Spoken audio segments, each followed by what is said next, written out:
जय हिंद प्यारे साथियों, एकलव्य क्लासेस झांसी में आपका स्वागत है। प्यारे साथियों, रेलवे ग्रुप डी में दिल्ली हाई कोर्ट ने आज जो फैसला दिया उसके बारे में थोड़ा शुरू से सिलसिलेवार तरीके से समझने का प्रयास करते हैं। ध्यान देना, रेलवे की वैकेंसी एक बड़ी वैकेंसी देश के अंदर, जिसमें प्यारे साथियों ढेर सारे युवा आप भी अपना सपना साकार करना चाहते हैं, क्योंकि बेरोजगारी इतनी चरम पे है। प्यारे साथियों, आप देखते हैं कि रेलवे की वैकेंसियां पहले लाखों में आया करती थी और अब हजारों में हो गई हैं, लेकिन करोड़ों में फॉर्म भरते हैं। रेलवे ग्रुप डी की वैकेंसी 32,438 पोस्ट। फॉर्म की अगर आप सुनेंगे घबरा जाएंगे, 1,08,00,000 फॉर्म। क्या करें भाई, देश के अंदर इतनी बेरोजगारी। ग्रुप डी में कुछ पोस्ट ऐसी जो टेक्निकल पोस्ट हैं, जो आईटीआई के लिए रिजर्व रखी जाती हैं,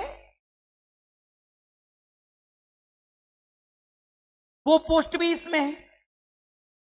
अब आईटीआई की जो पोस्ट हैं टेक्निकल वाली, जो आईटीआई वाले बच्चों के लिए रिजर्व रखी जाती हैं, उन पोस्टों में हाई स्कूल वाला और आईटीआई वाला, एक तरफ हाई स्कूल का बच्चा और एक तरफ हाई स्कूल आईटीआई। भाई हाई स्कूल के बाद ही आईटीआई होती है ना, तो एक तरफ वो बच्चा खड़ा, एक तरफ वो बच्चा, और दोनों उस टेक्निकल पोस्ट पे एग्जाम देंगे और क्वालिफाई होंगे।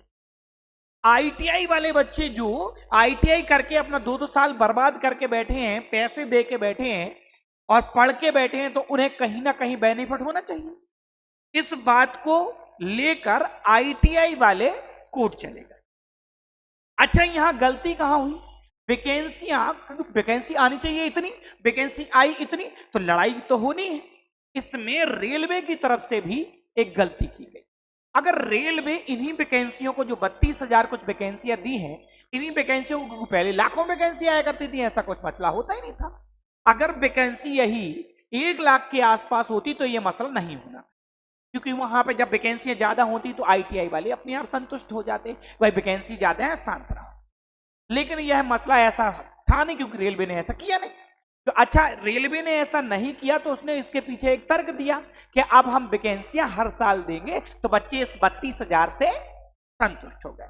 अच्छा, आईटीआई वाले संतुष्ट नहीं हुए, क्योंकि हाई स्कूल वालों को भी उसमें रखा गया, तो ये कोर्ट चलेगा। अब कोर्ट जाने के बाद आप देखते हो, कोर्ट जब जाते हैं तो हमारी न्यायिक व्यवस्था में तारीख पे तारीख पे तारीख लगती है। ऐसा ही हुआ, तारीख पे तारीख पे तारीख लगती रही।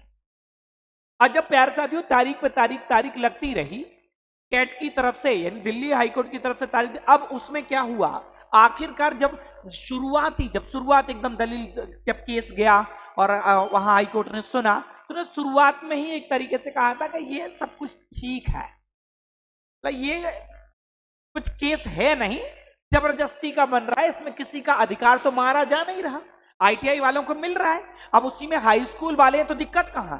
क्या आईटीआई वालों को पेपर नहीं देने दे रहा है? देने दे रहा है, तो फिर दोना का दिक्कत है। ऐसा शुरुआत में कहा, फिर तारीख पे तारीख हुई, और आज 12 नवंबर को फाइनलाइज डिसीजन आया। डिसीजन में उस केस को डिसमिस कर दिया। डिसमिस मतलब जैसा रेलवे, यानी कुल मिला के हम ये कहें कि रेलवे के पक्ष में वो केस की जो डिसीजन आया वो रहा, तो उसने डिसमिस कर दिया। डिसमिस का मतलब यह है प्यारे साथियों कि अब जैसा शुरुआत में निकला था वैसा ही रहेगा।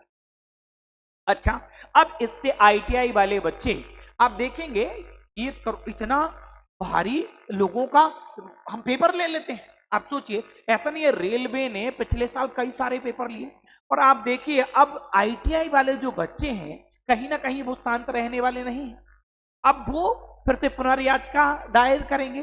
कहीं ना कहीं आप ये देखिए, समय की बर्बादी टोटल, प्यारे साथियों समय की टोटल बर्बादी होगी। अच्छा, इसमें रेलवे को ग्रुप डी के अलावा क्या और एग्जाम नहीं लेने हैं, नहीं कराने हैं? ऐसा भी नहीं है, और एग्जाम भी कराने हैं, जैसे एनटीपीसी, सीबीटी 1, सीबीटी 2 भी होना है। एएलपी वाले बच्चे भी फॉर्म भर के बैठे हैं। इसके अलावा और भी रेलवे के तमाम एग्जाम होने, अब वो एग्जाम भी पेंडिंग लटकेंगे।